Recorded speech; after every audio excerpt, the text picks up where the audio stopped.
Hello viewers, இப்போ நான் வந்து ஒரு கீரை டிப்ஸ் இப்போ தரப்போகிறேன். இப்போ இந்த கீரை இது வந்து சிறுகீரை. இந்த சிறுகீரை அப்படியே கட்டாக இருந்துச்சு. இதை கீரையை வந்து கிள்றது ரொம்ப பெரிய வேலையாக தெரியும். அப்படி நம்ம சோம்பேறித்தனப்படாமல் எப்படி சிம்பிளாக பண்ணலான்னா, நான் வந்து அந்த கீரையோட பாட்டமை அப்படியே அருவாமனையில் அரிஞ்சிக்கிட்டேன். கத்தி வச்சு இல்லை அருவாமனை வச்சு அந்த பாட்டம் அரிஞ்சிக்கிட்டேன். இதை பாருங்கள், இந்த பாட்டம் அப்படியே நான் அரிஞ்சிக்கிட்டேன்.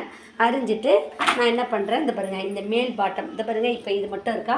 இப்போ இதில் நம்ம எதனா புல் இருக்குதா, இல்லை அழுகுன இலை எதனா இருக்கா, இல்லை பூக்கள் உள்ள முத்தனை இலை எதனா இருக்கான்ட்டு இது ஈஸியாக நம்ம செக் பண்ணிடலாம்.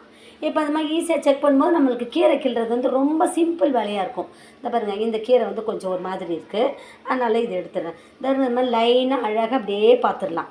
அப்போ கீரை கிள்றது ரொம்ப சிம்பிள். அரைக்கீரையாக இருந்தாலும் சரி, சிறுகீரையாக இருந்தாலும் சரி, பொன்னாங்கண்ணி கீரையாக இருந்தாலும் சரி, நம்ம அந்த பாட்டமை அரிஞ்சிட்டு அதுக்கப்புறமா இது மாதிரி நம்ம லைனாக பார்த்துக்கிடலாம். இப்போ இது வந்து கொஞ்சம் முத்தனை கீரையாக இருக்குது, அதனால் இது பாட்டமை மட்டும் நான் இன்னும் கொஞ்சம் கிள்ளி போட்டுறேன். இப்போ பாருங்கள், கீரை கிள்றது ரொம்ப சிம்பிள் பாருங்கள். அவ்வளோதான், கீரை வந்து எல்லாம் நம்ம வந்து க்ளீனாக இருக்கான்னு பார்த்துட்டோம். இதே மாதிரியே பார்த்துக்கிடணும். ஏன்னா அடிக்கு தானே இருக்குது, நமக்கு ஈஸியாக தெரியுதில்ல. இப்போ இந்த மாதிரி பார்க்கும்போது கீரை வந்து கிள்றது ரொம்ப ஈஸி.